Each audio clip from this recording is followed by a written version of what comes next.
Hello friends, welcome to your channel MPRM. आशा करती हूँ कि आप सभी स्वस्थ होंगे, निरंतर अपने एग्जाम की तैयारी कर रहे होंगे। आज हम पढ़ने वाले हैं महिला पर्यवेक्षक के क्वेश्चन आंसर को, जिसमें हम पार्ट 1 के क्वेश्चंस को सॉल्व करेंगे। इसमें हम 1600 क्वेश्चंस की सीरीज को स्टार्ट कर रहे थे, जिसमें हम अभी तक 1200 क्वेश्चंस कंप्लीट कर चुके हैं।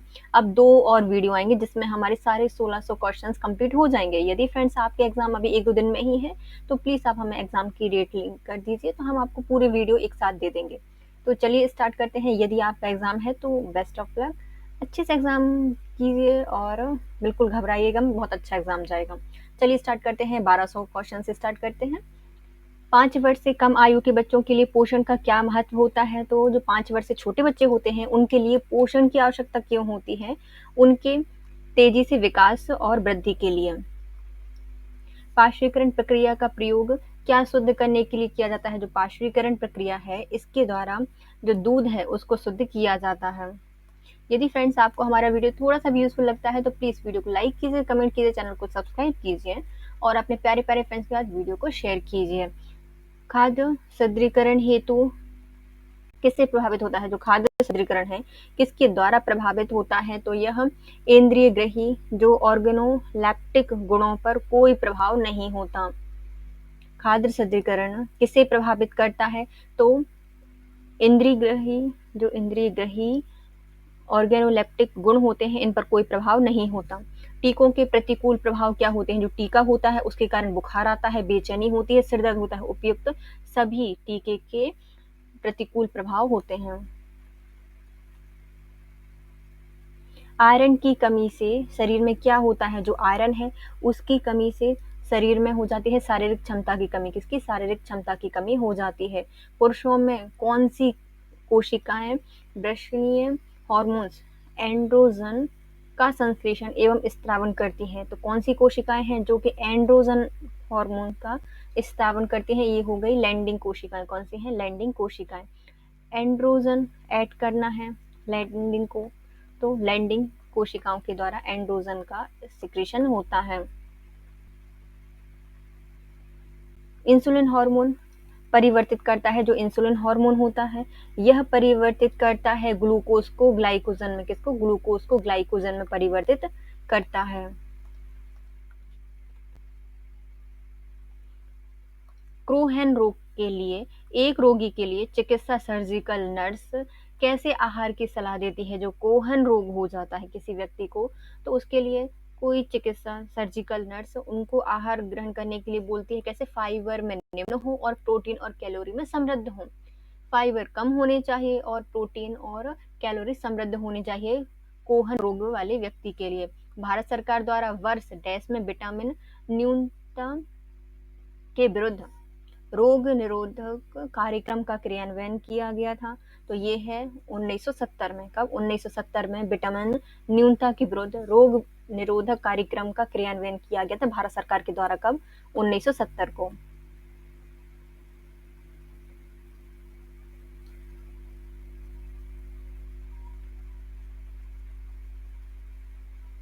राष्ट्रीय किशोर स्वास्थ्य कार्यक्रम किस वर्ष शुरू किया गया था? तो राष्ट्रीय किशोर स्वास्थ्य कार्यक्रम है, इसको प्रारंभ किया गया था 2014 को। कब? 2014 को प्रारंभ किया गया था। एक किशोर है उसका क्या स्वास्थ्य कार्यक्रम चला रहे हैं हम, तो चारों तरफ होते हैं किशोर। तो 1/4/14 को किशोर स्वास्थ्य कार्यक्रम की शुरुआत की गई थी। स्तनपान का मुख्य लाभ क्या होता है? जो स्तनपान होता है उसका मुख्य लाभ होता है शक्तिशाली प्रतिरक्षा होती है। स्तनपान या जो दुग्ध होता है उसमें शक्तिशाली प्रतिरक्षा उनको मिलती है बच्चों को। यदि उचित स्वच्छता बनाए रखी जाए तो निम्नलिखित में से किस रोग से बचा जा सकता है? यदि हम ज्यादा स्वच्छता बनाए रखेंगे तो हम एथलीट फुट और जू हैं इनसे बच सकते हैं। एथलीट फुट और जू से बचा जा सकता है। निम्नलिखित में से किस रोग के उपचार में ओरल रिहाइड्रेशन सॉल्ट ORS घोल चिकित्सा का उपयोग नहीं किया जाता है ना? ORS किस रोग में नहीं दिया जाता? तो मधुमेह में नहीं दिया जाता। ये क्या है? शुगर होती है मधुमेह। तो पतले मल में दिया जाता है, पैचिस में दिया जाता है और दस्त में दिया जाता है। रोटा वायरस वैक्सीन के एडमिनिस्ट्रेशन का मार्ग क्या होता है? जो रोटा वायरस होता है यह मुख से दी जाती है। कितने से? मुख से, और 5 बूंद इसकी दी जाती हैं। ये लाइव वैक्सीन है, जन्म के समय कम भार वाले शिशु को माता के दूध में उपस्थित विटामिन की मात्रा के साथ साथ विटामिन संपूरक भी मिलने चाहिए, क्योंकि इसमें ऑप्शन देखते हैं कौन कौन से हैं, 4 ऑप्शन देखेंगे। क्योंकि इनकी वृद्धि दर अधिक होती है, इससे जठरांत्रीय अवशोषण कम होता है, इसमें समय से पहले जन्मे शिशु के शरीर में विटामिन भंडार अपर्याप्त होता है। उपयुक्त सभी तो समय से पूर्व भार वाले जो कम भार वाले बच्चे होते हैं उनके लिए माता के दूध के अतिरिक्त कुछ विटामिन संपूरक भी दिए जाते हैं, क्योंकि इनकी वृद्धि की दर अधिक होती है, इससे उनके जो जठरांत अवशोषण होता है वह कम होता है। इन शिशुओं में विटामिन के भंडार अपर्याप्त होते हैं, इसलिए इनको संपूरक विटामिन दिए जाते हैं। निम्नलिखित में कौन सी एक संक्रमणीय बीमारी है, मतलब संक्रमण के कारण होगी, तो ये हो जाएगा हैजा एक संक्रमणीय बीमारी है।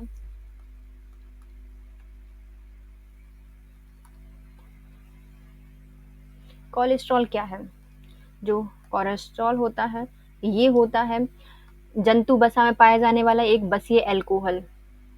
कोलेस्ट्रॉल क्या होता है? जंतु वसा में पाया जाने वाला एक बसीय एल्कोहल को कोलेस्ट्रॉल कहा जाता है। टॉक्सिक शॉक सिंड्रोम निम्नलिखित में से किस टीके के कारण होता है? जो टॉक्सिक शॉक सिंड्रोम है यह मुख्यतः होता है खसरे से। कैसे होता है? खसरे से होता है, मतलब खतरा समझ लो। टॉक्सिक शॉक सिंड्रोम है, खसरे के कारण ये होता है। निषेचित अंडाणु के इम्प्लांटेशन के लिए गर्भाशय में कौन सा हार्मोन तैयार करता है?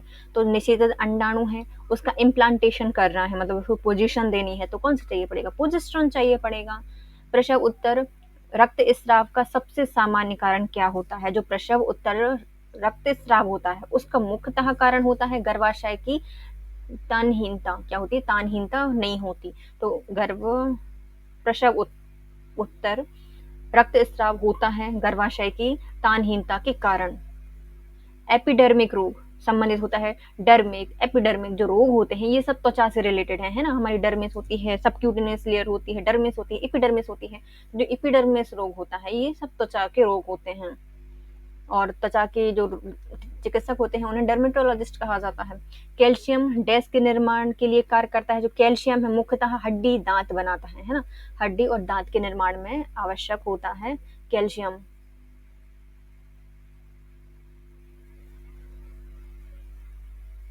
रक्त की जांच द्वारा किसकी उपस्थिति से मलेरिया की पहचान की जा सकती है? तो रक्त की जांच की और हमें पता चल गया मलेरिया है या नहीं। कैसे पता चलेगा? तो जो लाल रक्त कणिकाएं होती हैं उनमें मलेरिया परजीवी प्लाज्मोडियम पाया जाता है, उसकी उपस्थिति से पता चल जाता है कि व्यक्ति को मलेरिया है या नहीं। रक्त की जांच के द्वारा आरबीसी में मलेरिया परजीवी की उपस्थिति से पता चलता है मलेरिया की उपस्थिति। गर्भावस्था के किस चरण में विकासशील भ्रूण शराब के प्रभाव के प्रति सबसे अधिक संवेदनशील होता है? तो ये है हमारी पहली तिमाही में। पहली तिमाही में जो भ्रूण होता है वह शराब के प्रति अधिक संवेदनशील होता है।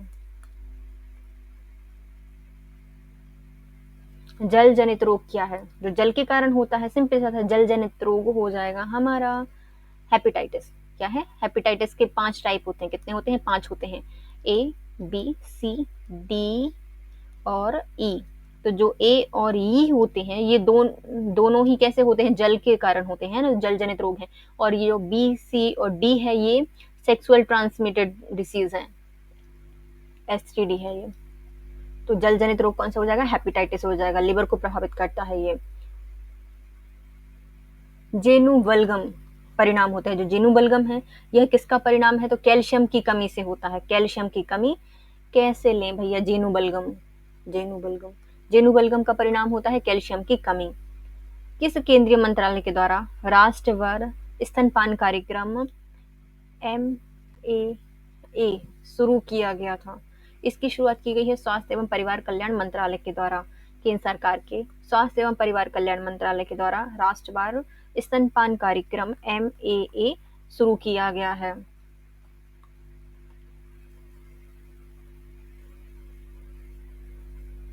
हमारे शरीर में रक्षात्मक खाद्य पदार्थ कौन से होते हैं? हमारे शरीर में जो रक्षात्मक खाद्य पदार्थ हैं वो हैं विटामिन और खनिज। क्या होते हैं? विटामिन और खनिज। विटामिन को खोज के निकाल के अपने शरीर का संरक्षण करते हैं। तो विटामिन और खनिज क्या है? संरक्षणात्मक खाद्य पदार्थ हैं। अच्छे स्वास्थ्य के लिए निम्नलिखित में किसकी छोटी मात्रा में आवश्यकता होती है? मतलब हमें बहुत कम लेना होता है, मतलब ये क्या है? माइक्रो है। तो ये हो जाते हैं खनिज, क्या होते हैं? माइक्रो सब्सटेंस होते हैं। मानव शरीर में कार्बोहाइड्रेट किस रूप में संचित हो जाए? कार्बोहाइड्रेट होता है वह टूटता है किस में? शुगर में, उसके बाद ये ग्लाइकोजन में सेव होता है। एनर्जी किस में स्टोर हो जाता है? कार्बोहाइड्रेट ग्लाइकोजन में। गर्भावस्था के दौरान उदर भित्ति, जांघों और स्तनों में गुलाबी रंग की रेखीय निशान आ जाते हैं। इसमें क्या पाया जाता है या फिर क्या कहा जाता है? तो इसे कहा जाता है स्टाइग गैविडेरम। स्टाइग गैविडेरम कहा जाता है। तो देखो, जो उदर की भित्तियां होती हैं, जांग होती हैं, स्तन होते हैं, उनमें गुलाबी रेखे आ जाती हैं, उसे कहा जाता है, मतलब स्ट्राइक कर दिया वहां के ब्लड ने, क्या कर दिया? स्ट्राइक कर दिया, तो गुलाबी गुलाबी हो गया ब्लड, तो स्ट्राइक गैविडेरम कहा जाता है। टाइफाइड मियादी बुखार डैश के कारण होता है। जो टाइफाइड है वह एक प्रकार का क्या होता है? जीवाणु रोग होता है। कैसा है? जीवाणु रोग है। गाय के दूध का रंग किसकी मौजूदगी के कारण थोड़ा सा पीला होता है? मतलब पीला हो रहा है गाजर के जैसे, तो क्या पाया जाएगा? कैरोटीन। गाजर में क्या होता है? कैरोटीन होता है ना, तो कैरोटीन पीला होता है कैरोटीन के कारण, और व्हाइट होता है रेनिन के कारण।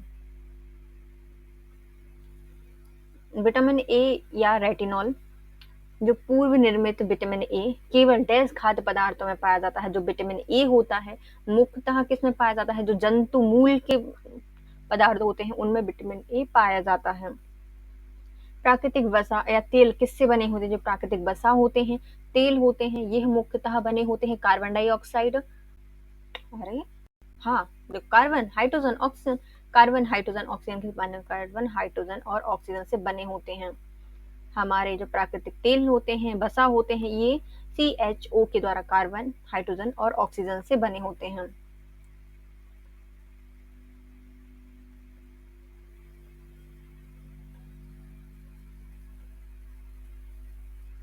गर्भ अवस्था के दौरान सगर्भता मधुमेह के प्रबंधन में एक नर्स की प्राथमिक भूमिका क्या होती है? जो एक प्रबंधन में एक जो नर्स होती है, इसकी प्राथमिक भूमिका होती है, यह आहार संबंधी सलाह प्रदान करती है, रक्त ग्लूकोज रीडिंग की निगरानी करती है।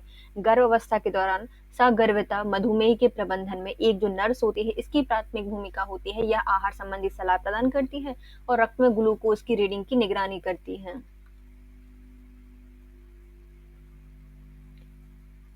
फल सब्जी निम्नलिखित में से किसके अच्छे स्रोत होते हैं? जो फल और सब्जी होते हैं मुख्यतः खनिज, लवण एवं विटामिन और रेशे के भरपूर स्रोत होते हैं। फल सब्जी, खनिज, लवण, विटामिन और रेशे के भरपूर स्रोत होते हैं। डीपीटी के टीके को किस तापमान पर संग्रहित किया जाता है? जो डीपीटी का टीका होता है उसको मुख्यतः रखा जाता है 2 डिग्री से 8 डिग्री सेल्सियस के बीच में। यदि 4 डिग्री से 8 डिग्री सेल्सियस होता तो ऑप्शन ए आता है ना, लेकिन इसमें ऑप्शन नहीं है, जो 2 डिग्री से 8 डिग्री सेल्सियस के बीच में रखा जाता है। गर्भावस्था के पहले तिमाही में निम्नलिखित में से कौन सी औषधियां निर्धारित की जाती हैं? जो गर्भावस्था के पहली तिमाही होती है इसमें मुख्यतः आयरन और फॉलिक एसिड की गोलियां दी जाती हैं। हीमोग्लोबिन के प्रत्येक ग्राम में लगभग कितना आयरन होता है? जो हीमोग्लोबिन होता है इसमें आयरन की मात्रा होती है 3.34 किलोग्राम आयरन। हीमोग्लोबिन के प्रत्येक ग्राम में 3.34 किलोग्राम आयरन होता है। निम्नलिखित में से किसे छोड़कर अन्य सभी आहार्य विटामिन डी आवश्यकता को बढ़ा सकते हैं? तो विटामिन डी की आवश्यकता को बढ़ा देंगे, मतलब विटामिन डी इनको नहीं मिल रहा है तो जब बुर्का पहनने की जो धार्मिक प्रथा है वो विटामिन डी की आवश्यकता को बढ़ा देती है। ऊर्जा प्रदान करने वाले पोषक तत्व क्या होते हैं? जो ऊर्जा प्रदान करने वाले पोषक तत्व होते हैं ये मुख्यतः होते हैं हमारे विटामिन। ऊर्जा प्रदान करने वाले पोषक तत्व हैं विटामिन, ऊर्जा प्रदान करते हैं। विटामिन ए की कमी से होने वाला रोग कौन सा है? तो विटामिन ए की कमी हो जाएगी तो क्या हो जाएगा? रतौंधी हो जाएगी, फाइनोडर्मा हो जाएगा, जीरोप्थेल्मिया हो जाएगा, उपयुक्त सभी हो जाएंगे। रतौंधी, फाइनोडर्मा और जीरोप्थेल्मिया उपयुक्त सभी। भारत सरकार के द्वारा राष्ट्रीय ग्वाइटर नियंत्रण कार्यक्रम कब प्रारंभ किया गया था? तो राष्ट्रीय ग्वाइटर नियंत्रण कार्यक्रम 1962 में किया गया था, और जो हमारा टीबी नियंत्रण कार्यक्रम है वो भी 1962 में ही आया था। वह जन्मजात विकार जिसमें शिशु का टखना या पाँव सामान्य आकृति से भिन्न या मुड़ जाता है, उसे क्या कहा जाता है? तो कोई बच्चा है, उसका जो टखना है, मतलब पैर का घुटना है, पाँव है, वह सामान्य आकृति से मुड़ गया है, तो इस बीमारी को कहा जाता है मुद्रक पाद। क्या कहा जाएगा? मतलब जो उसकी पाद मतलब पैर, उसने क्या के लिए अलग मुद्रा ले ली है, तो उसे क्या कहा जाएगा? मुद्रक पाद कहा जाएगा। गर्भावस्था के दौरान आवश्यक अतिरिक्त प्रोटीन डैश के लिए आवश्यक होता है। जो गर्भावस्था के दौरान जो प्रोटीन लेना पड़ता है ज्यादा, गर्भाशय की आकार वृद्धि के लिए और गर्भस्थ शिशु की तीव्र वृद्धि के लिए, उपयुक्त तीनों के लिए आवश्यक होता है। जब एक व्यक्ति के समूह को पोषण शिक्षा दी जाती है, तो निम्नलिखित में से कौन सा कारक मस्तिष्क में रखना चाहिए? तो एक व्यक्ति का समूह है जिसको हम पोषण शिक्षा दे रहे हैं, तो हमें मस्तिष्क में रखना चाहिए विशेष समूह का सामाजिक, आर्थिक एवं शिक्षा का स्तर, जाति, रिवाज, रीति रिवाज, धर्म, उनकी संस्कृति, खाने पीने की आदत और भोजन के प्रभाव, उपयुक्त सभी देखना चाहिए। कौन सा कारक है जो कि स्वास्थ्य शिक्षा के सिद्धांत में नहीं आता? स्वास्थ्य शिक्षा देनी है, उसके सिद्धांत के अंतर्गत किस को नहीं रखा जाता? तो उनकी रुचियां रखी जाती हैं, अभिप्रेरण रखा जाता है, सहभागिता रखी जाती है, प्रतियोगिता नहीं रख सकते। स्वास्थ्य शिक्षा में प्रतियोगिता नहीं रखी जाती, सहभागिता होती है, रुचियां होती हैं, अभिप्रेरण होता है। गर्भ अवस्था के दौरान खराब ढंग से नियंत्रित मधुमेह डैश का जोखिम बढ़ा देता है। तो जो खराब ढंग से नियंत्रित मधुमेह है, यह बढ़ा देता है जोखिम प्री एक्लेम्पसिया का, जिसमें हाई ब्लड प्रेशर, हाथ पांव में सूजन और मूत्र में प्रोटीन आता है। समय से पहले प्रसव, सिजेरियन जन्म उपयुक्त सभी के लिए बढ़ा देता है, सभी के खतरे को बढ़ा देता है। गर्भस्थ शिशु का हृदय अपरा द्वारा प्रति मिनट कितना रुधिर पंप करता है? तो अपरा मतलब प्लेसेंटा के द्वारा कितना रक्त को पंप करता है? तो ये करता है 500 ml। गर्भस्थ शिशु का हृदय 500 ml रक्त अपरा द्वारा प्रति मिनट पंप करता है। वह पोषक तत्व जिसकी कमी से गर्भस्थ शिशु के मस्तिष्क की कोशिकाएं नष्ट हो जाती हैं। तो जो गर्भस्थ शिशु है उसके मस्तिष्क की कोशिकाएं नष्ट हो जाएंगी विटामिन की कमी से। किसकी? विटामिन की कमी से नष्ट हो जाएंगी। कौन सा वैक्सीन है गर्भावस्था में निषिद्ध होता है, गर्भावस्था में नहीं लगा सकते? तो ये होता है रोबेला का। किसका? रोबेला का टीका होता है, जो कि गर्भावस्था के समय नहीं लगाया जाता। शरीर में पाए जाने वाले खनिज लवणों की संख्या लगभग कितनी होती है? शरीर में पाए जाने वाले जो खनिज लवण होते हैं उनकी मुख्यतः संख्या होती है 24 घंटे के लिए एक एक खनिज चाहिए पड़ता है, तो 24 घंटे के लिए 24 खनिज की आवश्यकता होती है। निम्नलिखित में से किस आयु समूह के संक्रमण के प्रति सबसे ज्यादा संवेदनशील होते हैं? तो जो हमारे नवजात शिशु होते हैं, है ना, कौन होते हैं? नवजात शिशु होते हैं, ये संक्रमणों के प्रति ज्यादा संवेदनशील होते हैं। गर्भस्थ शिशु के अंग कौन से सप्ताह में महसूस किए जा सकते हैं? तो गर्भस्थ शिशु है उसके अंग किस सप्ताह में महसूस किए जा सकते हैं? तो ये होता है 12 सप्ताह। 12 सप्ताह में महसूस किए जा सकते हैं, मतलब पहले ट्राइमेस्टर में। समय से पूर्व होने वाले शिशु का चिन्ह क्या है? तो समय से पूर्व यदि बच्चा हुआ है तो उसका पहला चिन्ह होगा संधि रेखीय फ्रंटनेल्स चौड़ी होगी, उनकी लंबाई 45 सेंटीमीटर या इससे कम होगी, उनका वजन 2500 ग्राम से कम होगा, उपयुक्त सभी। प्रसव के समय स्त्री को किस स्थिति में रखा जाता है? तो लिथोट्रॉमी में रखा जाता है। किसमें? लिथोट्रॉमी के अंतर्गत रखा जाता है। गर्भावस्था के दौरान आयरन की कितनी मात्रा आवश्यक होती है? आयरन लेना है, कितना लेना पड़ता है प्रतिदिन? तो ये होता है 38 ग्राम। कितना? 38 ग्राम लेना होता है, 40 ग्राम देख सकते हैं, 38 से 40 ग्राम लेना होता है गर्भावस्था के दौरान प्रतिदिन आयरन।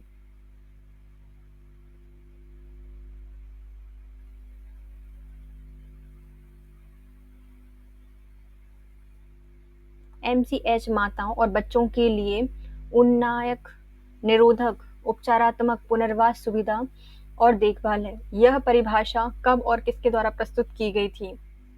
तो MCH माताओं और बच्चों के लिए उन्नायक निरोधक उपचारात्मक पुनर्वास सुविधा या देखभाल होती है।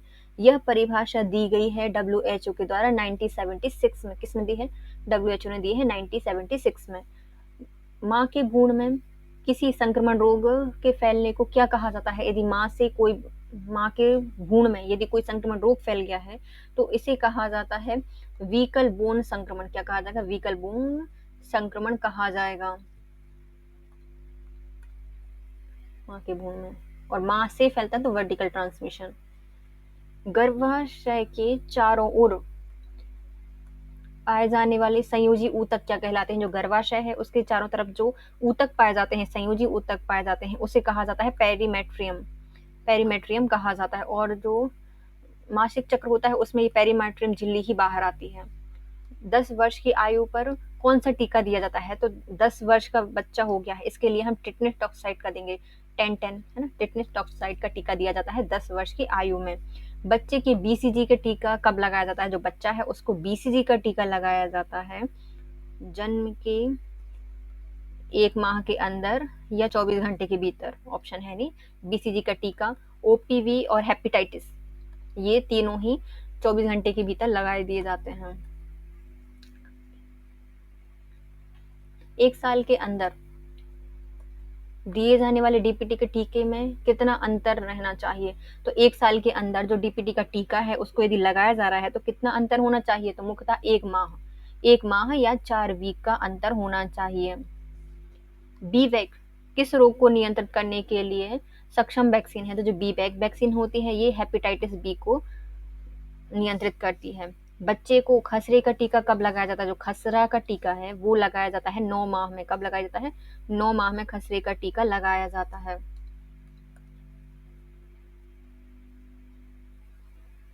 आरडीए की सीमाएं क्या है? तो आरडीए है इसकी मुख्यतः सीमाएं होती हैं, यह केवल स्वास्थ्य व्यक्ति हेतु अनुशंसाएं हैं। ओके, सही। कुपोषित, मोटापाग्रस्त, बीमार रोगों के लिए अनुशंसाएं नहीं करता, ये भी सही है। व्यक्ति और उनकी पोषण संबंधी आवश्यकताओं के बीच अंतर होता है, ये भी सही है। उपयुक्त सभी। आरडीए की जो सीमाएं होती हैं केवल स्वस्थ व्यक्ति हेतु ही अपनी अनुशंसाएं देता है, कुपोषित, मोटापाग्रस्त और जो बीमार लोग होते हैं उनके लिए अनुशंसाएं नहीं करता। और इसने बोला है कि व्यक्ति और उनकी जो पोषण संबंधी आवश्यकताएं हैं वो उसमें अंतर होता है। पल्स पोलियो कार्यक्रम में कितने वर्ष तक के बच्चे शामिल किए जाते हैं? जो पल्स पोलियो कार्यक्रम है इसके अंतर्गत मुख्यतः 5 वर्ष तक के बच्चे कवर किए जाते हैं, 2 बूंद 5 साल तक के बच्चों के लिए। अन्नपूर्णा योजना देश के समूह की आवश्यकताओं की पूर्ति के लिए खाद्य सुरक्षा प्रदान करने पर लक्षित है। जो अन्नपूर्णा योजना है यह मुख्यतः जो वृद्धजन होते हैं, कौन होते हैं? वृद्धजन होते हैं, उनके लिए खाद्य सुरक्षा प्रदान करती है। बीसीजी का टीका बाईं भुजा पर क्यों लगाते हैं? जो बीसीजी का टीका होता है ये जन्म के 24 घंटे के भीतर लग जाता है। कब? 24 घंटे के भीतर या फिर 1 साल के भीतर इसको लगा दे, मतलब कंपलसरी है कि लगा देते हैं। और इसको पहचान बनाने के लिए इसको बाएं हाथ पे लगाया जाता है, यह भविष्य में इसके निशान को आसानी से पहचाना जा सके, इसलिए बाईं भुजा पर लगाया जाता है और बीसीजी के टीके का निशान आ जाता है।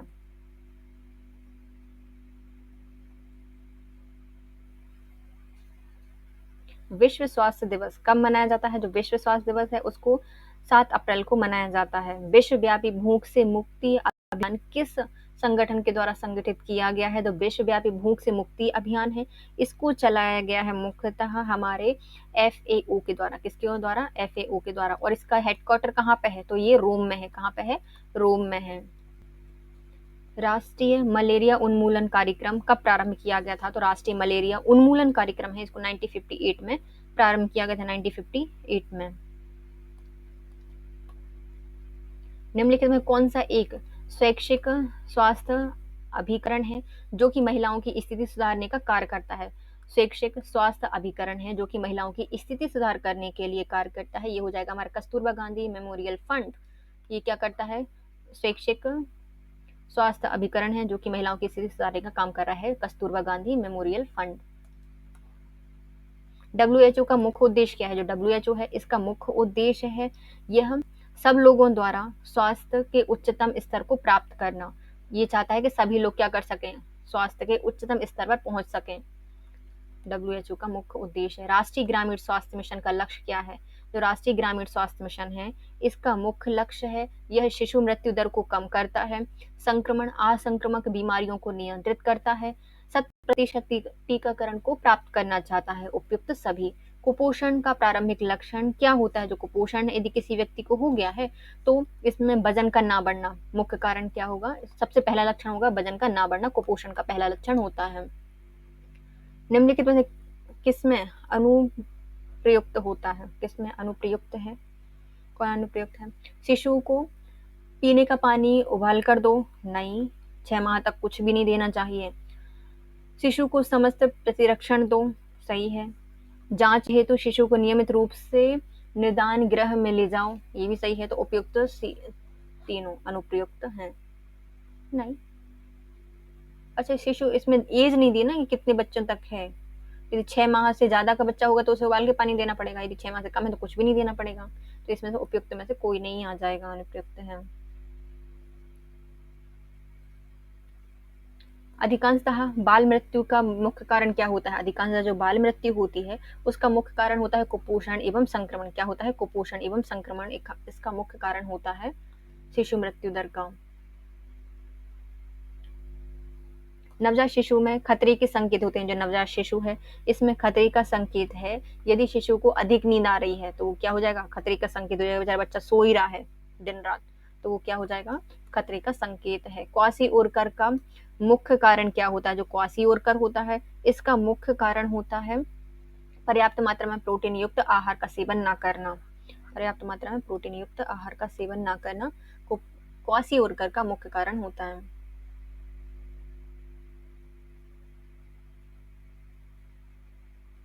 पोषण एवं स्वास्थ्य शिक्षा निम्नलिखित में से किससे दी जाती है?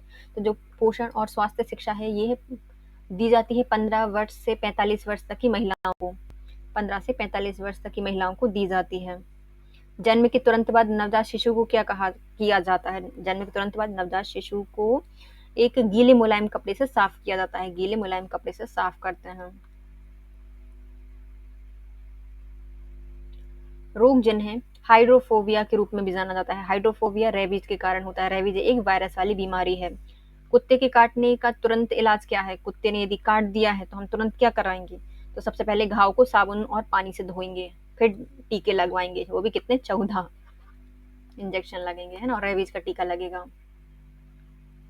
टिटनेस की प्रतिरोधक क्षमता विकसित करने के लिए कौन सा टीका दिया जाता है? जो टीका है उसके लिए प्रतिरोधक क्षमता विकसित करने के लिए उसे टेटनस टॉक्साइड दिया जाएगा, एंटी टेटनस सीरम दिया जाएगा और डीपीटी का टीका दिया जाएगा। उपयुक्त सभी। रोवेला क्या है? तो जो रोवेला है वह एक प्रकार का आरएनए वायरस है। क्या है? आर से रोवेला और आरएनए वायरस है। खसरे की बीमारी कैसे होती है? जो खसरा है वह वायरस से होती है। कैसे होती है? वायरस से होती है।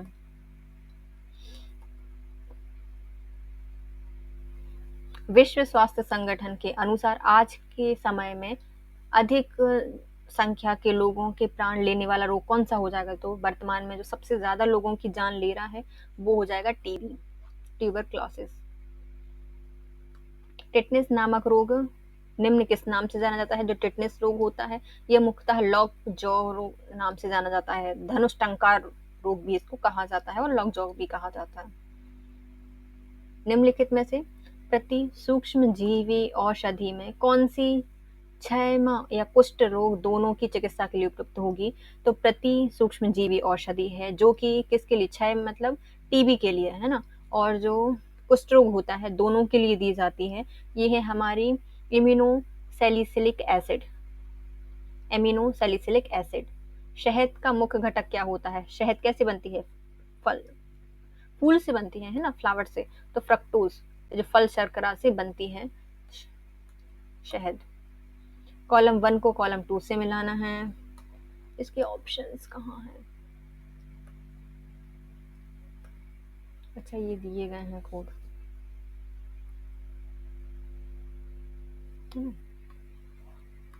ओके तो चलो हम देखते हैं इसको।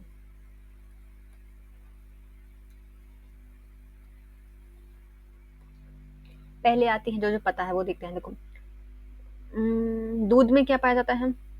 ग्लूकोज नहीं, लैक्टोज। दूध में क्या पाया जाता है? लैक्टोज पाया जाता है। सेटिविया क्या होती है? एक प्राकृतिक स्वीटनर होती है। चीनी में क्या पाया जाता है? चीनी में पाया जाता है सुक्रोज। फल में पाई जाती है फ्रक्टोज, और दक्षा जो शुगर होती है इसमें पाया जाता है ग्लूकोज, है ना। चलिए हम फिर से मिलाते हैं। पहली आती है दक्षा शर्करा में पाया जाता है ग्लूकोज, फल में पाई जाती है फ्रक्टोज, दूध में पाई जाती है गैलेक्टोज, चीनी में पाई जाती है सुक्रोज, और जो सीटविया होता है ये एक प्राकृतिक स्वीटनर होता है।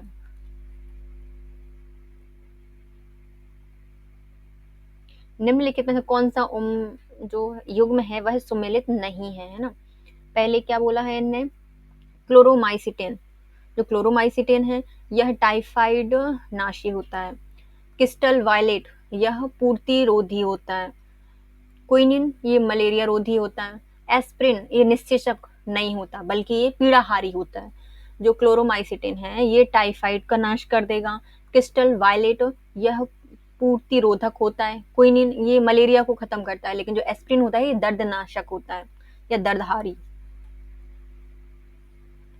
बाद की आयु में सर्वोच्च अस्थि द्रव्यमान एवं घनत्व प्राप्त करने एवं ऑस्टियोपोरोसिस के कारण होने वाले अस्थि भंग के जोखिम को घटाने के लिए डैश की पर्याप्त मात्रा लेनी चाहिए। मतलब अस्थि भंग हो रही है, क्या लेना पड़ेगा हमें, इसमें लेना पड़ेगा कैल्शियम, विटामिन डी, ऑप्शन नहीं है तो कैल्शियम और आयरन, मतलब व्यायाम करना पड़ेगा, कैल्शियम और व्यायाम। डैश के दौरान खनिज की अपेक्षा विटामिन विशेषकर जल में घुलनशील बी समूह के विटामिन का ह्रास अधिक होता है। तो हम किसके कारण खनिज में जो विटामिन पाए जाते हैं, विशेषकर जो जल में घुलने वाले विटामिन होते हैं उनका नाश कर सकते हैं। उनको पकाने के बाद, खाना पकाने से नष्ट हो जाते हैं। जन वितरण प्रणाली एक भारतीय क्या है, तो जो जन वितरण प्रणाली है यह एक प्रकार की खाद्य सुरक्षा प्रणाली, क्या है, खाद्य सुरक्षा प्रणाली के अंतर्गत आती है खाद्य वितरण प्रणाली।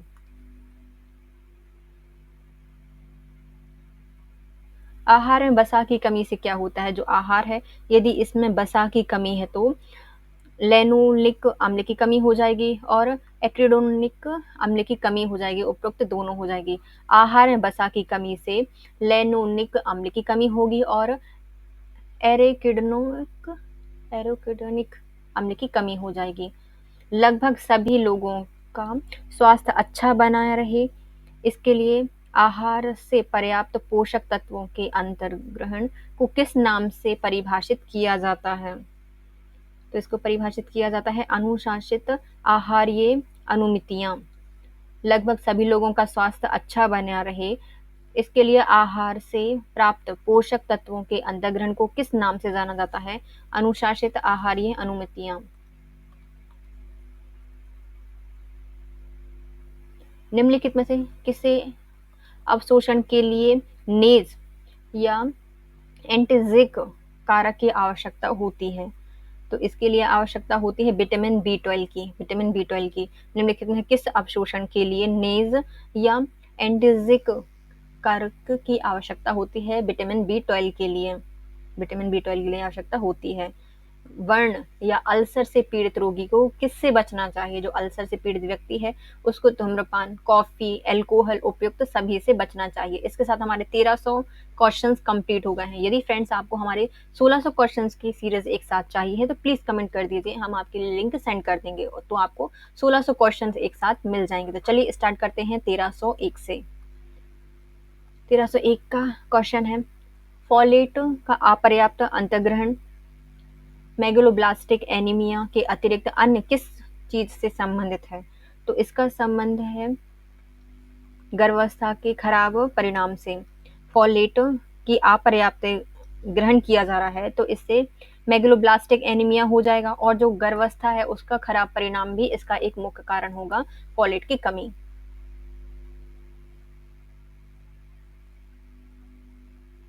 किशोरों को वयस्क अवस्था का भार 30% और उसकी वयस्कता अवस्था की लंबाई 20% से भी अधिक है तो कब दौरान मतलब ये प्राप्त कर लेगा, तो कोई भी किशोर व्यक्ति है वह अपनी वयस्क अवस्था का 30% भार, वेट, और 20% लंबाई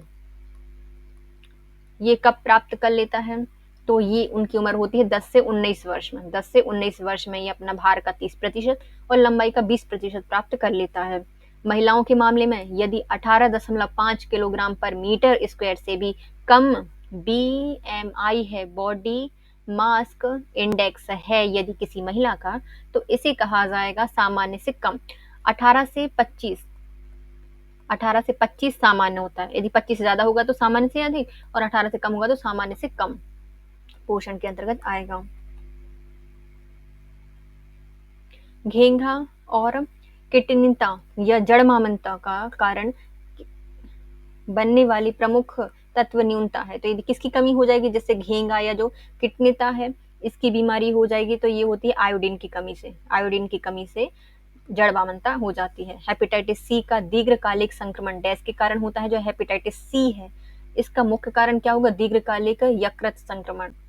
हेपेटाइटिस सी का दीर्घकालिक संक्रमण होता है दीर्घकालिक यकृत संक्रमण। वर्ष डैश से सर्वतिक प्रतिरक्षणकरण कार्यक्रम में हेपेटाइटिस बी की वैक्सीन को सम्मिलित किया गया था। जो हमारे सर्वत प्रतिरक्षीकरण कार्यक्रम है, इसके अंतर्गत वैक्सीन दी जाती थी। हमने हेपेटाइटिस बी को शामिल किया था 2002 से 2003 में। कुछ कैरोटेनॉइड्स जैसे कि लाइकोपीन एकल ऑक्सीजन के भक्षक होते हैं और शक्तिशाली पान करते हैं। ये कौन होते हैं, तो ये होते हैं हमारे एंटीऑक्सीडेंट गतिविधियां। एंटीऑक्सीडेंट गतिविधियां होती हैं ये रेटिनॉल्स में पाई जाती हैं। जैसे लाइकोपीन एकल ऑक्सीजन के भक्षण करती हैं ये, और एक शक्तिशाली पान होते हैं एंटीऑक्सीडेंट। राष्ट्रीय अंधता नियंत्रण कार्यक्रम के अनुसार अंधता का मुख्य कारण क्या है, तो राष्ट्रीय अंधता नियंत्रण कार्यक्रम के अंतर्गत जो अंधता होती है, इसका मुख्य कारण है मोतियाबिंद। मुख्य कारण क्या है, मोतियाबिंद है।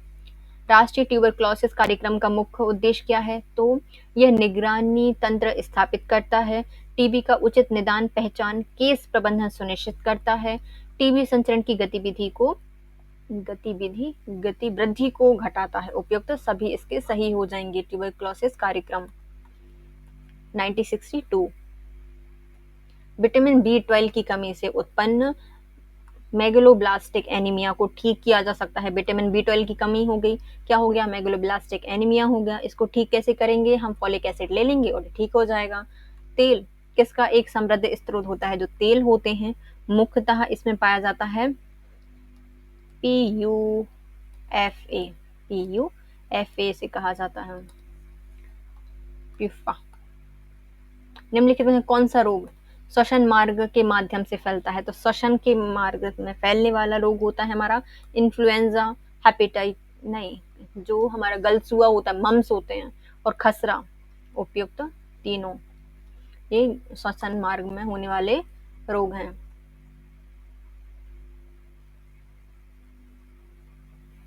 निम्नलिखित में से सभी आहार ये विटामिन डी की आवश्यकता को बढ़ा सकते हैं, किसे छोड़कर, है ना, किसको छोड़कर सभी विटामिन डी की आवश्यकता को बढ़ा देंगे। बुर्का पहनेंगे तो विटामिन डी की आवश्यकता बढ़ जाएगी, मिलेगा ही नहीं। व्यवसाय करने से भी होता है, सनस्क्रीन का प्रयोग करने से विटामिन डी की आवश्यकता बढ़ जाती है, लेकिन लिपिड समृद्ध खाद्य पदार्थ खाने से विटामिन डी की आवश्यकता नहीं बढ़ती। तो ऑप्शन आ जाएगा ए सही है। गर्भवती महिलाओं को डैश से बचना चाहिए, अल्कोहल से, कृत्रिम रंगों से, कैफीन से। उपयुक्त सभी से बचना चाहिए। निम्नलिखित में से कौन सा एक संक्रामक रोग नहीं है, है ना, संक्रमण से नहीं फैलता, तो पहला आता है हमारा हिस्टीरिया।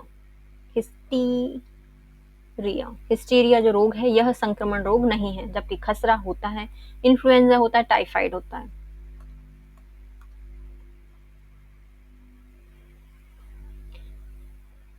कैल्शियम, फॉस्फेट और मैग्नीशियम डैश के अंदर पाए जाने वाले प्रमुख खनिज होते हैं। तो कैल्शियम, फॉस्फेट और जो मैग्नीशियम होते हैं, ये तीनों पाए जाते हैं हड्डियों में। किसमें, हड्डियों में पाए जाते हैं। गर्भावस्था के दौरान ऊतक संश्लेषण की गति बढ़ने, सक्रिय ऊतक द्रव्यमान में वृद्धि होने और हृदय वाहिकीय श्वसन कार्य में वृद्धि होने के कारण डैश में वृद्धि हो जाती है। तो इन सब के कारण किसमें वृद्धि होगी, अधिकाधिक उपापचय में वृद्धि हो जाएगी। गर्भाशय के दौरान ऊतक संश्लेषण की गति बढ़ने, सक्रिय ऊतक द्रव्यमान में वृद्धि होने और हृदय वाहिकीय एवं श्वसन कार्य में वृद्धि होने के कारण अधिक उपापचयी क्रियाओं में वृद्धि हो जाती है।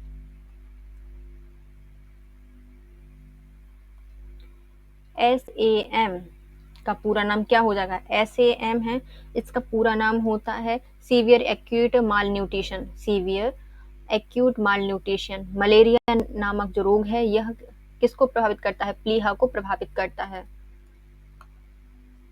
काली खांसी के लक्षण क्या हैं? जो काली खांसी होती है इसका मुख्य लक्षण होता है खांसी, छींकें और बहती नाक। खांसी, छींकें एवं बहती नाक काली खांसी के लक्षण होते हैं।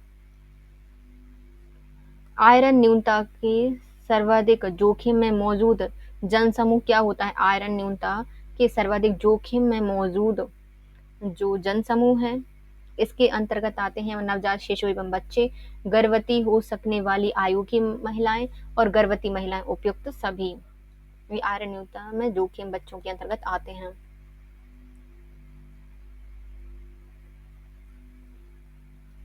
गर्भ अवस्था में ऊर्जा की आवश्यकता बढ़ जाती है क्योंकि डैश के लिए अतिरिक्त ऊर्जा चाहिए होती है। तो गर्भ अवस्था में ऊर्जा की आवश्यकता बढ़ जाती है क्योंकि क्यों आवश्यकता होती है? किसके लिए अतिरिक्त आवश्यकता होती है?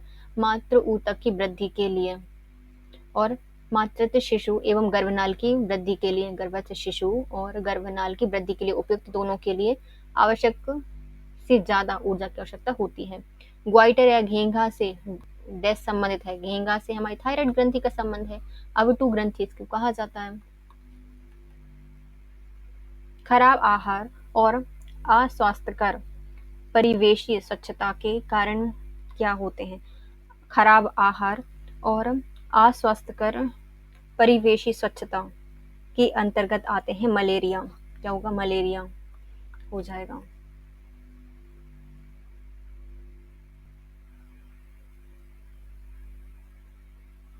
राष्ट्रीय टीकाकरण कार्यक्रम के अनुसार गर्भवती महिलाओं के लिए कौन सा टीका वैक्सीन अनुशासित है? तो राष्ट्रीय टीकाकरण कार्यक्रम के अनुसार गर्भवती महिलाओं के लिए कौन सा टीका अनुशासित किया जाता है? तो ये है हमारा टिटनेस का। टिटनेस टॉक्साइड दी जाती है, 2 डोज दिए जाते हैं इसके। कितने? 2 डोज दिए जाते हैं। पौष्टिक एवं पोषक आहार जो कि सभी समृद्ध एवं सूक्ष्म पोषक तत्वों एवं खाद्य समूहों की दृष्टि से संपूर्ण होता है उसे क्या कहा जाता है? उसे कहा जाता है संतुलित आहार। क्या? जिसमें सारे बृहद एवं सूक्ष्म पोषक तत्व उपस्थित हैं, इन्हें संतुलित आहार कहा जाएगा। निम्नलिखित में कौन सा एक मच्छर बाहित रोग नहीं है? मच्छर के कारण होने वाली कौन सी बीमारी नहीं है? फाइलेरिया होता है मच्छर से, डेंगू होता है, मलेरिया होता है, लेकिन जो सोने वाली बीमारी होती है ये सीसी मक्खी के कारण होती है। कैसे होती है? मक्खी के कारण होती है। निम्नलिखित में कौन सा रोग जीवाणु संक्रमण से होता है? जीवाणु के कारण कौन सा हो जाएगा? तो मलेरिया प्रोटोजोआ से होता है, टेटनस जीवाणु से होता है, रेबीज वायरस से होता है और कर्क रोग जो कैंसर होता है वो तो सेल हो जाता है। तो क्या हो जाएगा आंसर? टेटनस किससे होता है? जीवाणु के कारण होता है।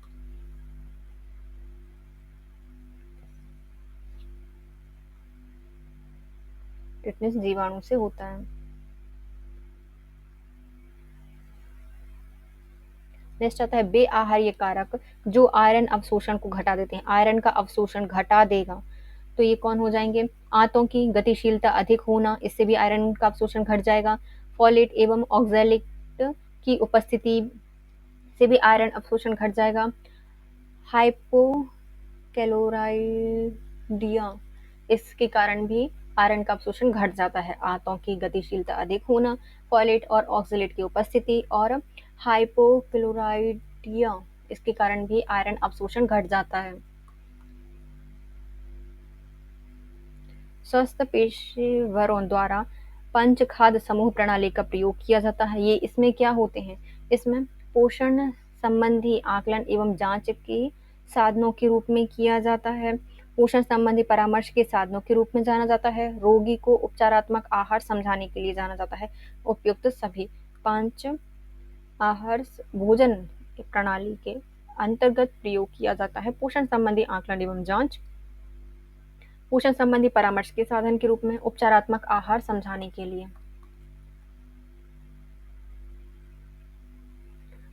आयोडीन न्यूनता विकार की रोकथाम के लिए आयोडीन संपूर्ण की न्यूनतम सुझावित मात्रा प्रतिदिन कितनी होती है? तो आयोडीन की हमें न्यूनतम विकार की रोकथाम करने के लिए कितना आयरन प्रतिदिन लेना चाहिए? तो 100 से 150 माइक्रोग्राम, 100 से 150 माइक्रोग्राम की आवश्यकता होती है। अर्धवार्षिक कृमि मुक्त योजना, जो कि साप्ताहिक आयरन एवं फॉलिक अम्ल संपूर्ण योजना का घटक होती हैं। एल्बेंडाजोल की मात्रा कितनी प्रदान की जाती है? तो एल्बेंडाजोल है, इसकी 400 mg की मात्रा दी जाती है, जो कि कृमि मुक्त योजना के तहत दी जाती है। 6 महीने पे दी जाती है और 400 ग्राम की दी जाती है।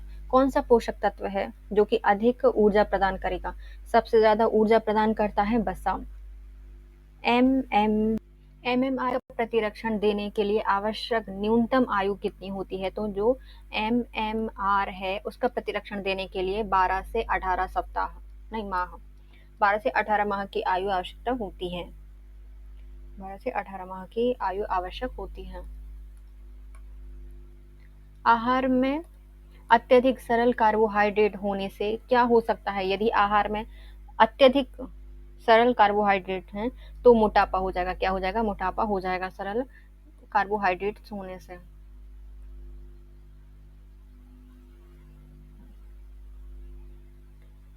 मेगेलोब्लास्टिक एनीमिया डैश की कमी के कारण होता है। जो मेगेलोब्लास्टिक एनीमिया होता है यह मुख्यतः होता है किसके कारण? फॉलिक एसिड के कारण। किसके कारण होता है? फॉलिक एसिड के कारण होता है।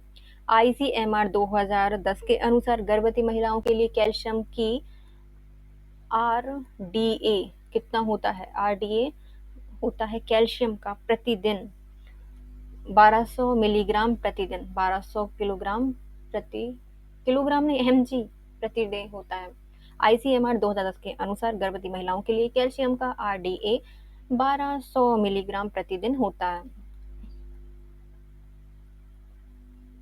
प्रोटीन कुपोषण की उपचार प्रोटोकॉल डैश से प्रारंभ होती है। जो प्रोटीन कुपोषण की उपचार प्रोटोकॉल है यह प्रारंभ होती है सरल पदार्थों के पुनः प्राप्ति, तत्पश्चात उच्च गुणवत्ता वाले प्रोटीन एवं कैलोरीज में क्रमशः वृद्धि से।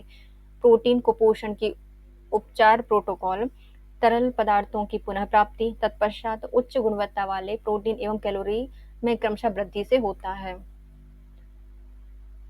परिवार कल्याण कार्यक्रम का मुख्य उद्देश्य क्या है? जो परिवार कल्याण कार्यक्रम है इसका मुख्य उद्देश्य है यह गंभीर कुपोषण पर नियंत्रण करना चाहता है। नहीं, ये क्या करना चाहता है? जनसंख्या नियंत्रण। परिवार कल्याण कार्यक्रम क्या है? जनसंख्या नियंत्रण को चलाता है। आईसीडीएस आईसीडीएस खाद्य संपूर्ण योजना के अंतर्गत गर्भवती महिला, स्तनपान कराने वाली महिलाओं के लिए राशन घर ले जाओ योजना प्रदान करती है। कितना राशन देती है? तो ये देती है मुख्यतः 600 किलोग्राम किलो कैलोरी। कितना? 600 किलो कैलोरी देती है। 600 किलो, छः छः छांट छांट के सारा राशन घर ले जाओ, 600 किलो कैलोरी देती है। अंतरकाशीय स्थान में जल के संचयन को क्या कहा जाता है? जो अंतरकाशीय स्थान है इसमें जल संचयन को कहा जाता है एडिमा। क्या कहा जाता है? एडिमा कहा जाता है। तनिका शोध, मस्तिष्क व्रण शोध या मेनिंजाइटिस किसके कारण होता है? जो तंत्रिका शोध होता है मेनिंजाइटिस होता है। ये मुख्यतः होता है हमारा मेजिनोकोकस के कारण। मेजिनोकोकस के कारण होता है। किस कारण? मेजिनोकोकस के कारण होता है मेनिंजाइटिस। मस्तिष्क की बीमारियां है ना। धूप से मिलने वाला विटामिन कौन सा है? Sunshine vitamin, vitamin D. मोटापे की जटिलता में निम्नलिखित में किसे छोड़कर अन्य सभी शामिल होते हैं? मोटापे की जटिलता मुख्यतः होती है क्या? हृदय धमनी के रोग हो जाएंगे, अर्थराइटिस हो जाएगा, टाइप बी मधुमेह हो जाएगा। लेकिन अवरोधी निद्रा श्वासरोध ये नहीं होगा। एब्स्ट्रक्टिव स्लीप एप्रिया ये नहीं होता। पोषण स्थिति की निम्नलिखित में से किस जैव रासायनिक माप के द्वारा सामान्य से अधिक पोषण की अवस्था का पता लग जाने की संभावना सबसे ज्यादा होती है? तो ये होती है हमारी सीरम एडीएल। पोषण स्थिति में जैव रासायनिक माप के द्वारा सामान्य से अधिक पोषण की अवस्था के पता लगाए जाने की संभावना अधिक होती है सीरम एडीएल से। सीरम एडीएल से।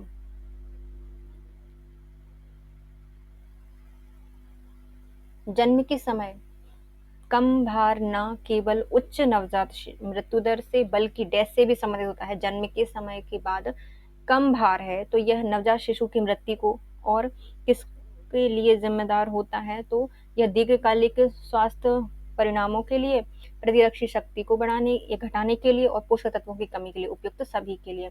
दीर्घकालिक स्वास्थ्य दुष्परिणामों को, प्रतिरक्षा शक्ति को घटाने के लिए और पोषक तत्वों की कमी के लिए उपयुक्त सभी के लिए। चंद्रमुख का कारण लक्षण क्या होता है? यदि किसी का मुख चंद्र के जैसा हो गया है, चंद्रमुख हो गया है, क्वासी ओरकर बीमारी उसको हो गई है। स्वस्थ बच्चे का भार डैश की आयु तक उनके जन्म के भार का दोगुना हो जाता है, 6 माह में दोगुना हो जाता है। प्रसव के समय निम्नलिखित में कौन सा खतरे का लक्षण होता है? तो प्रसव के समय खतरे का लक्षण होता है 12 घंटे से अधिक प्रसव पीड़ा होना, दौरे और बेहोशी आना, 30 मिनट में अपरा नाल का ना निकलना, उपयुक्त सभी खतरे के लक्षण होते हैं। म्यादी या मोती झरा के नाम से जाना जाता है। जो मोती झरा है या म्यादी है, इसको जाना जाता है टाइफाइड के नाम से। किसके नाम से? टाइफाइड के नाम से जाना जाता है। किस रोग में रोगी के ऊपर के होंठ बीच से फट जाते हैं, कट जाते हैं? तो ये हो जाएगा हमारा पटाऊ सिंड्रोम। कौन सा है? पटाऊ सिंड्रोम होता है और ये जेनेटिक बीमारी है। गर्भवती महिलाओं में हाई ब्लड प्रेशर, पेशाब में प्रोटीन आना, पैरों, टांगों और बाहों में सूजन आने की स्थिति को क्या कहा जाता है? इसे कहा जाता है प्री एक्लेम्पसिया। क्या कहा जाता है? प्री एक्लेम्पसिया कहा जाता है। जलांतक किस रोग के अन्य नाम है? तो जलांतक जो रोग है यह मुख्यतः जाना जाता है हाइड्रोफोबिया के नाम से। हाइड्रोफोबिया के नाम से जाना जाता है जलांतक, मतलब जल का आतंक हो जाता है हाइड्रोफोबिया में। निम्नलिखित में से जल जनित रोग कौन सा है? तो जल के कारण जो बीमारी हो जाएगी वो है हेपेटाइटिस। कौन सी? हेपेटाइटिस जल के कारण होगी। MMR का टीका किस बीमारी के लिए दिया जाता है? तो MMR मीजल्स, मम्स, रोबेला, उपयुक्त तीनों के लिए। बच्चे का जन्म से 30 दिन की अवस्था को क्या कहा जाता है? जन्म से 30 दिन की जो अवस्था होती है इसे मुख्यतः कहा जाता है नवजात शिशु अवस्था। नवजात शिशु अवस्था कहा जाता है। स्तनपान सप्ताह कब मनाया जाता है? जो स्तनपान सप्ताह है इसको मनाया जाता है 1 से 7 अगस्त के बीच में। स्तनपान सप्ताह मनाया जाता है 1 से 7 अगस्त के बीच में। निम्नलिखित में कौन सा आहार किशोर के लिए सर्वोत्तम होगा? तो किशोर के लिए क्या दिया जाएगा जिसमें ज़्यादा प्रोटीन होगा? रोटी, दाल और हरी सब्जी। ये किशोरों के लिए मुख्यतः अच्छा आहार होगी, अच्छी थाली होगी।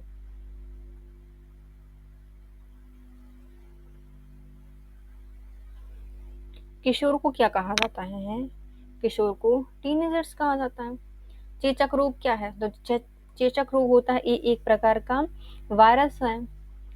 किस आयु के बाद वृद्धि में एक अधिक वृद्धि होती है, मतलब जो आयु होती है बहुत जल्दी बढ़ती है, बहुत ज्यादा वृद्धि होती है? 10 से 11 वर्ष की आयु में शरीर की एकाएक वृद्धि हो जाती है। टीके बनाए जाते हैं। जो टीके होते हैं कैसे बनाए जाते हैं? जीवित वायरस को कमजोर या छीण करके, मरे हुए रोगजनक से बनाया जाता है, वायरस के जेनेटिक कोड में परिवर्तन करके, उपयुक्त तीनों से बनाए जा सकते हैं। गर्भवती महिलाओं की देखभाल करने वाली नर्स से पूछा जाता है कि स्तनपान कब शुरू करना है?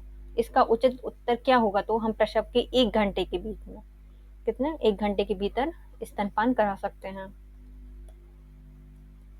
किशोर अवस्था में किसका स्त्राव बढ़ जाता है? तो किशोर अवस्था है इसमें मुख्यतः स्त्राव बढ़ जाता है उनके श्वेत का और तेली ग्रंथि होती हैं उनका, उपयुक्त दोनों का। नवजात शिशु को कब तक नहीं नहलाना चाहिए? जो नवजात शिशु है उसको मुख्यतः नहीं नहलाना चाहिए 10 दिन तक। कब? 10 दिन तक नहीं नहलाना चाहिए। पुरुषों में स्त्रियों की अपेक्षा कौन सी क्षमता अधिक अवधि तक रहती है? तो पुरुषों में स्त्री की अपेक्षा कौन सी स्थिति है जो अधिक समय तक रहती है? युग्मक की परिपक्वता की और उत्पादन की क्षमता की, दोनों ही स्त्री की क्षमता से अधिक अवधि तक रहती है। युग्मक की परिपक्वता और उत्पादन की क्षमता। स्तनपान कब शुरू होता है? स्तनपान कब शुरू होता है? तो ये तो गर्भावस्था जो गर्भावस्था है उसके अंत से ही प्रारंभ हो जाती है, प्रसव के बाद। गर्भस्थ शिशु की वृद्धि को नियंत्रित करने वाले हार्मोन के उत्पादन का मुख्य स्थल क्या होता है? जो गर्भस्थ शिशु है इसकी वृद्धि को नियंत्रित करने वाला जो हार्मोन है, इसको कहाँ से उत्पादन किया जाता है? गर्भनाल या प्लेसेंटा से इसका उत्पादन किया जाता है। निषेचन में कितने दिन का बाद प्रत्यारोपण होता है? जो निषेचित अंडा है इसका प्रत्यारोपण करने के लिए मुख्यतः 7 दिन का समय लगता है। कितना? 7 दिन का समय लगता है। कोलेस्ट्रॉम क्या है? कोलेस्ट्रॉम होता है जो स्तनपान अवधि के दौरान जो दूध होता है शुरुआत में आने वाला है ना, तो शुरुआती कुछ दिनों का दूध क्या कहलाता है? कोलेस्ट्रॉम कहलाता है। एमएमआर का टीका देने की उम्र क्या होती है? जो एमएमआर का टीका है 12 से 16 सप्ताह में दी जाती है, मतलब 9 महीने में इसको दिया जाता है, मतलब 12 से 9 महीने में दिया जाता है एमएमआर का टीका। मनुष्यों में बैथुलिन ग्रंथि जो है कहाँ पे पाई जाती है? जो बैथुलिन ग्रंथि पाई जाती है, यह पाई जाती है मुख्यतः जो मूत्राशय होता है उसके नीचे या फिर योनि के दोनों ओर बैथुलिन ग्रंथि पाई जाती है, योनि के दोनों ओर।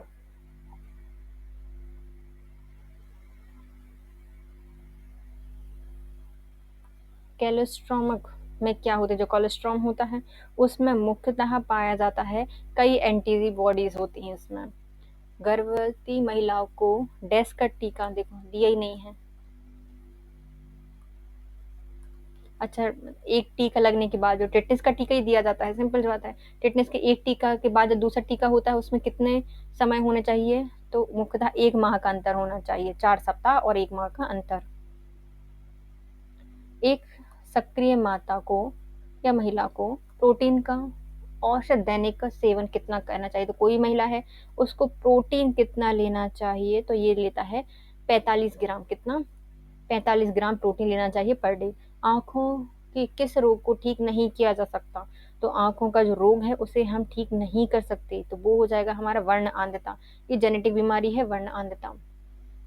छोटी माता रोग फैलता है, जो छोटी माता का रोग होता है ये मुख्यतः फैलता है हमारा वायरस से, चेचक वायरस से, छोटी माता वायरस से, खसरा वायरस से। स्तनपान कराने वाली महिलाओं को कितनी मात्रा में प्रोटीन का सेवन करना चाहिए? नॉर्मल को 45 है ना, और जो स्तनपान कराने वाली माताएं होती हैं उनके लिए मुख्यतः करना चाहिए 70 ग्राम। कितने का? 70 ग्राम का आवश्यकता होती है प्रोटीन के सेवन की। एक किशोरी को एनीमिया दूर करने के लिए नीली आयरन की गोली सप्ताह में कितनी बार लेनी चाहिए? जो नीली आयरन की गोली है यह किशोरी को देते हैं और ये 1 बार लेनी चाहिए, हफ्ते में 1 बार नीली आयरन की गोली दी जाती है। शरीर में विटामिन ई का मुख्य कार्य क्या है? जो विटामिन ई है उसका मुख्य कार्य होता है यह हमारी जो एंटीऑक्सीडेंट क्षमता है, सुरक्षा है, इसको बढ़ाता है। एंटीऑक्सीडेंट सुरक्षा प्रदान करता है विटामिन ई। निम्नलिखित में कौन सा पानी में घुलनशील विटामिन है? तो पानी में घुल जाएगा विटामिन सी। कौन से? जिसे रक्षात्मक पदार्थ कहा जाता है। हमारी रक्षा करते हैं हमारे कौन? विटामिन और खनिज। स्वस्थ बच्चे का भार डैश की आयु तक अपने वजन के भार का दुगना हो जाता है? तो 6 माह में दुगना हो जाएगा। कहाँ है? 6 माह है ही नहीं है। 6 माह में दुगना हो जाता है, 1 साल में 3 गुना हो जाता है। निम्नलिखित में से किसकी अवस्था एंटीबायोटिक्स द्वारा नहीं की जा सकती? मतलब किसकी रोकथाम है एंटीबायोटिक्स से नहीं की जा सकती? खतरा किसके कारण होता है? वायरस से होता है, तो एंटीबायोटिक्स से कैसे ठीक होगा खसरा? भारत में गर्भावस्था के दौरान संभावित भार में वृद्धि तो मुख्यतः 12 किलोग्राम की वृद्धि होनी चाहिए। इसमें ऑप्शन दिया है 11 से 13 किलोग्राम वजन बढ़ना चाहिए गर्भवती महिला का। जन्म के समय एक स्वस्थ नवजात शिशु का वजन कितना होना चाहिए? तो जो स्वस्थ नवजात शिशु है उसका मुख्यतः वजन होना चाहिए 32-50 ग्राम। 32-50 ग्राम होना चाहिए, 32 से 50 ग्राम इसका वजन होना चाहिए। रक्त में कौन सा प्रोटीन होता है? जो रक्त होता है इसमें हेपेरिन प्रोटीन होता है और ये रक्त को जमने से रोकता है। शरीर के अंदर रक्त नहीं जमता हेपेरिन प्रोटीन के कारण।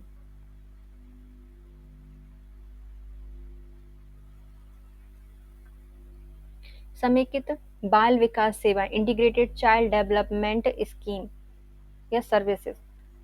आईसीडीएस का आरंभ कब हुआ था? 2 अक्टूबर 1975। ICDS integrated child development services, समेकित बाल विकास सेवाएं 2 अक्टूबर 1975 को प्रारंभ की गई थी।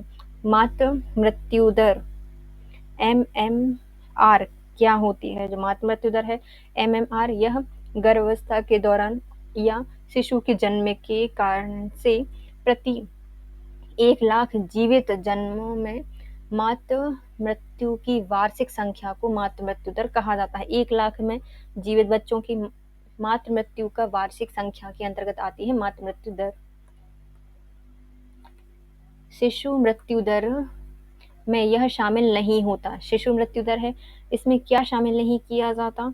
तो इसमें प्रारंभिक नवजात मृत्यु दर शामिल की जाती है, प्रसव उत्तर मृत्यु दर देखी जाती है, विलंबित शिशु मृत्यु दर आती है, लेकिन प्रसवकालीन मृत्यु दर इसके अंतर्गत नहीं आती। प्रसवकालीन मृत्यु दर इसके अंतर्गत नहीं आती है। किसके अतिरिक्त निम्न सभी टीके राष्ट्रीय टीकाकरण कार्यक्रम में आते हैं? तो सबका टीका लगाया जाता है, लेकिन सिर्फ एक को छोड़कर, वो हो जाएगा हमारा निमोनोकोकल। निमोनोकोकल जो वैक्सीन होती है, यह राष्ट्रीय टीकाकरण कार्यक्रम के अंतर्गत नहीं लगाई जाती। बीसीजी का लगता है, पेंटावेलेंट लगता है, ओपीवी लगता है, लेकिन इसका निमोनिया का नहीं लगता।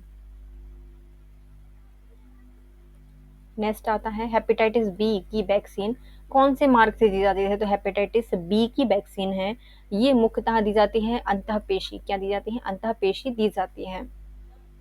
कौन सा विटामिन है जो ज़्यादा मात्रा में लेने से हड्डियों को क्षति पहुंचती है? तो यदि हम इसको ज़्यादा मात्रा में ले लेंगे तो हमारी हड्डियां क्षतिग्रस्त हो जाएंगी। तो ये विटामिन है हमारा विटामिन डी। ज़्यादा ले लोगे तो अस्थि भंगुर हो जाएंगी, विटामिन डी की मात्रा। बाल संप्रेषण गृह में रहने वाले बच्चों की आयु क्या होती है? जो बाल संप्रेषण गृह हैं उनमें रहने वाले जो बच्चे होते हैं उनकी आयु होती है 18 वर्ष से कम। निम्नलिखित में से एक को छोड़कर सभी पोषक तत्व भोजन में पाए जाते हैं। तो भोजन में प्रोटीन, कार्बोहाइड्रेट, विटामिन होंगे, लेकिन जो प्लाज्मा होता है ये भोजन में नहीं पाया जाता। निम्नलिखित में कौन सी सेवा आंगनवाड़ी सेंटर द्वारा नहीं दी जाती है ना? तो आंगनवाड़ी जो केंद्र होते हैं, सेंटर होते हैं, वहाँ पर टीकाकरण किया जाता है, स्वास्थ्य जांच एवं स्वास्थ्य शिक्षा दी जाती है।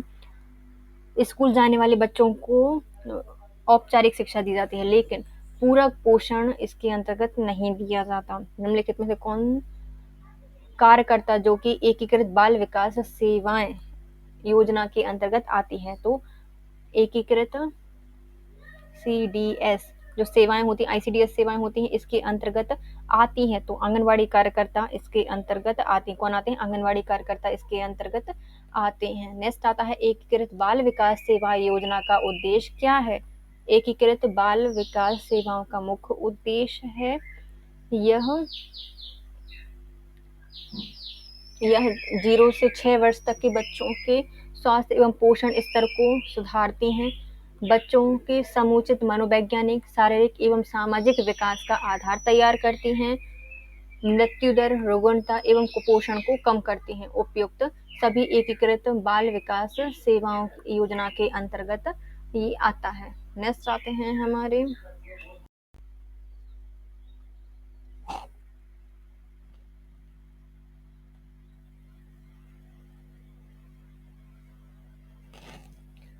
लैंगिक उत्पीड़न का अर्थ क्या होता है? जो लैंगिक उत्पीड़न है उसका अर्थ होता है शारीरिक संपर्क, लैंगिक टिप्पणी और अश्लील साहित्य दिखाना। उपयुक्त सभी गर्भ अवस्था में जिंक की कमी का कारण बन सकती है। यदि जिंक की कमी हो जाती है तो क्या कारण बन सकती है? जन्म के समय कम भार होगा, डीएनए और आरएनए संश्लेषण की क्षीणता हो जाएगी। उपयुक्त दोनों ही जिंक की कमी के कारण होते हैं। तो इसके साथ हमारे 1400 क्वेश्चंस कितने 1400 क्वेश्चंस कंप्लीट हो चुके हैं फ्रेंड्स। यदि आपको 1600 क्वेश्चंस की सीरीज पूरी प्लेलिस्ट चाहिए है तो प्लीज कमेंट कर दीजिए, हम आपके लिए 1600 क्वेश्चंस एक साथ सेंड कर देंगे। चलिए friends, bye. If you like my video please share, subscribe and comment. और आपके एग्जाम के लिए बेस्ट ऑफ लक। आप बहुत अच्छे से एग्जाम कीजिए और जल्दी से सिलेक्शन लीजिए। Thank you so much guys, have a nice day.